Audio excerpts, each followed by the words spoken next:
Assalamu alaikum wa rahmatullahi ta'ala wa barakatuhu. Al'umma ‘yan uwa ‘yan Nijar, barkanmu da warhaka da fatan mun wuni cikin ƙoshin lafiya. Muna yi muku fatan alkhairi a duka inda kuke a faɗin duniya. Alal haƙiƙa mun ji magana da tsohon sanata Shehu Sani ya yi dangance da shugabanninmu na cewa ƙasashenmu na Confederation kin IAS ya ce ba za su taɓa dawwama ba bisa mulkin soji, ba kuma za su taɓa samun wani ci gaba da ake tunani su ci ba a ƙarƙashin mulkin soji. A taƙaice dai ya yi wani inkari da wani nuni cewa waɗannan ƙasashe ba za su taɓa samun wani ci gaba ba a ƙarƙashin mulkin soji a waɗannan ƙasashe na Confederation kin IAS. A nan muke so mu tunatar da shi tsohon sanata Shehu Sani ya gane duka irin abubuwan da shugabanninsu na Najeriya suke yi domin su ga cewa sun kawo cikas a cikin tafiyar neman ‘yancin ƙasanmu ta Nijar. Waɗannan ɗabi'u da kuma halaye sun gagara, ba su taɓa samun nasara ba ko kaɗan, don haka suke komawa gefe suna yin irin wasu kalamai waɗanda suke tunanin su waɗannan kalaman idan sun yi su za su iya samun wani abu wanda su suke tunani, wanda kuma alhali ba haka ba ne. Ƙasar Nijar ba irin wancan sanin ba ne da kuka yi mata, wanda kuke tunanin cewa idan kun ce abu to sai a ɗoka a yi amfani da shawarar da kuka bada, to yanzu ba wannan ƙadamin ba ne muke. A halin yanzu muna matakin revolution ne, neman ‘yancin ƙasanmu, cikakken ‘yanci da shugabanninmu suka mai da hankali, Allah Ubangiji ya tabbatar mu da shi. Don haka duk wanda zai gayi abu a kan ƙasanmu, a kan shugabanninmu, to babu shakka za mu kirawo mu maida mishi martani kuma gwalgwadon abin da ya faɗi. Sabida da ne idan kun faɗi sai a ƙyale, amma a halin yanzu duk wanda zai yin magana a kan ƙasanmu ta Nijar, muddin ba zai tsaya ya faɗi gaskiya tsakanin shi da Allah ba, ya kawo wani son zuciya da munafurci a cikin maganganun shi ya sa, to babu shakka kowane ne shi mutanen za mu tabbatar da cewa mun maida mishi abin da ya gayi, domin ba wannan matakin ba ne muke a halin yanzu. Demokaradiyya da kake magana, ina tunanin cewa ku kuna cikin demokaradiyya ne, mu kuma muna cikin mulkin soja. To babu shakka ƙasanmu mun yi ku samun ci gaba a fannin ci gaban ƙasa, da ku da ke demokaradiyya da kuma mu da shugabanninmu ke jagorantar mu a ƙarƙashin mulkin soji, mun yi ku samun kwanciyar hankali, mun yi ku samun cewa mun tabbatar da cewa ƙasashe ne yanzu masu ‘yancinsu, waɗanda kuma suke gwagwarmaya a kan neman tabbatar da ‘yancinsu.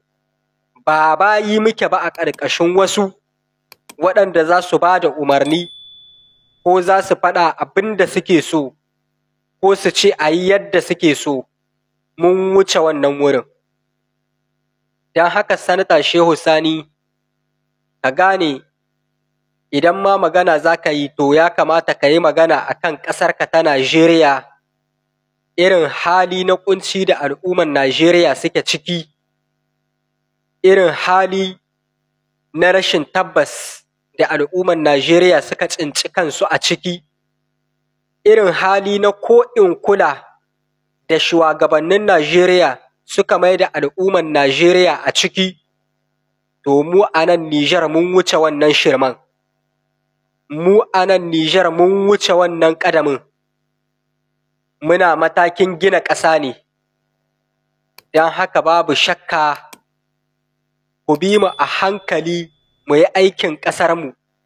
Babu abin da ya dame mu da ku, babu abin da muke buƙata a wajenku, babu abin da muka zo muka ce ku zo ku yi mu shi, babu wata shawara da muka ce muna nema a wajenku ku ba mu.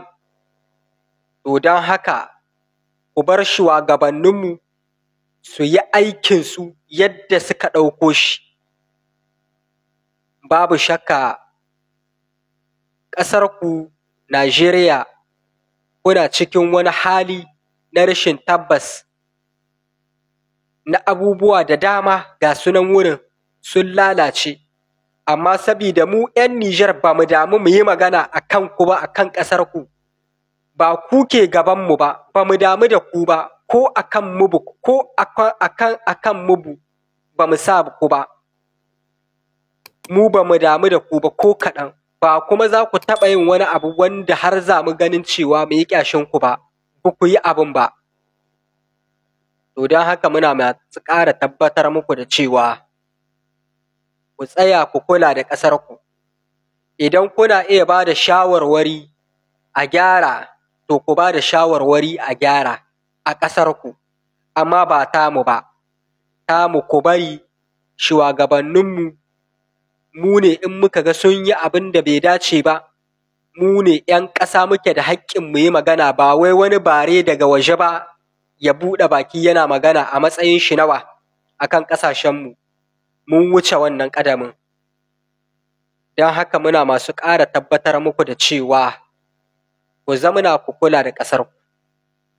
Kuma abin da muke so shi Sanata Shehu Sani ya gane, Niger insha Allahu in Allah ya so ya yarda za a kai matakin da sai dai ku hito ku zo nema ƙasar Niger. Sai dai ku hito ku zo nema ƙasar Niger. Wannan lokaci yana zuwa, lokaci ne zai kuma tabbatar da wannan insha Allah. In Allah Ubangiji ya so ya yarda. Duk irin abubuwan da kuke tunanin cewa Niger ba ta kai ta yi su ba, mun huta daga cikin wannan ƙazamin tunanin. Mun huta daga cikin wannan tunanin na mulkin mallaka, mun wuce shi. A yanzu gurin mu guda da mu da shugabanninmu mu gina ƙasarmu, domin ba mu da wata ƙasa da tafi ƙasar Niger, mu kuma ba mu da wasu shugabanni da suka wuce shugabanninmu na Majalisar Ceton Ƙasa ta CNSP ƙarƙashin jagorancin General Darme Abdurrahman Chani. Wannan ita ce cikakkiyar magana. Wannan ita ce cikakkiyar magana. Amma muddin ba ku tsaya kuka kama kanku ba, kuna shiga sabgogin abin da bai shahe ku ba, to babu shakka za mu dinga ba ku maganganu har mu faɗa muku abin da ba ku iya tunani mu faɗa muku. Muna masu ƙara jan hankalinku, ku hita daga sabgogin Niger, ku hita daga al'amuran Niger. Ko shekara 100 shugabanninmu za su yi, muddin dai talakawan ƙasanmu suna cikin aminci da ƙoshin lahiya da rayuwa mai sauƙi, to wallahi mulki na Allah ne su yi ta yi. Babu wani mulki da ake son shi a duniya irin mulkin da ake kyautata ma al'umma, wannan shi ne mulki, ko kuma wane ne ke mulkin. Babu kuma wani mulki da zai taɓa dawwama muddin mulkin zalunci ne. To insha Allahu in Allah ya yarda sai ya karye ko ma wane ne. Don haka muna kira gare ku da ku san abin da za ku dinga faɗi a kan ƙasanmu ta Niger da ƙasashenmu na Confederation kin IAS. Duk ƙasar da suka ci gaba a nan nahiyar mu ta Afirka, da mafi yawancin ƙasashen in ka ɗauke su sojoji ne ke jagorantar su. Sojoji ne suka kai waɗannan ƙasashen ga tudun mun tsira, sojoji ne suka gina su, sojoji ne suka raya ƙasashen har aka kai ana kallon su suka zama madubi a idon duniya. Wato wannan hassadar ce kuke kallo, wannan ƙyashin ne kuke ganin cewa shugabanninmu sun ɗauko hanyar da mu ma za mu kai ga wannan matakin, shi ne abin ya tsone muku ido, kuke ta soke burutsunku, ku shiga nan ku dawo can ku kama wan'in ku faɗi wan'in, to a hirɗinku, ku kiyaye, muna ganin mutuncinku saboda ku maƙwabtanmu ne, amma idan hakan ya gagara, to babu shakka za mu iya yin abin da ya kamata domin mu kare martabar mutuncin kanmu da kanmu. Wannan shi ne abin da kowane ɗan ƙasa ya kamata ya gane. Duk wani mutum wanda yake son ya taɓa maka mutuncin ƙasarka kowane ne shi, ka dakatar da shi, kowane ne shi, ka mishi hannunka mai sanda da ya daina, ka mishi hannunka mai sanda da ya bari. Muna muku kashedi, muna muku hannunku mai sanda ku bari. Zamantakewa wadda ta haɗa mu da ku ta maƙwabtaka, Allah ne ya haɗa ta, ba za mu iya cewa za mu yanke ba, amma sha'anin da ya shafi tafiyar ƙasa, to a bar samu mu baki a ciki, a bar kowace ƙasa ta yi abin da take so, a bar kowace ƙasa su yi abin da suke buƙata. Ba mu nemo ku ba mu shawara ba, don haka ku bari. Kowa ya tsaya ƙasar shi ya ci da ƙasar shi, wannan shi ne, ba wai sa baki a harkar wata ƙasa wadda ba taka ba, abin da bai shahe ka ba, abin da baka da gado a cikin shi. ‘Yan uwa, muna yi muku fatan alkhairi, Allah Ubangiji ya kare mu ƙasashenmu na Confederation IAS.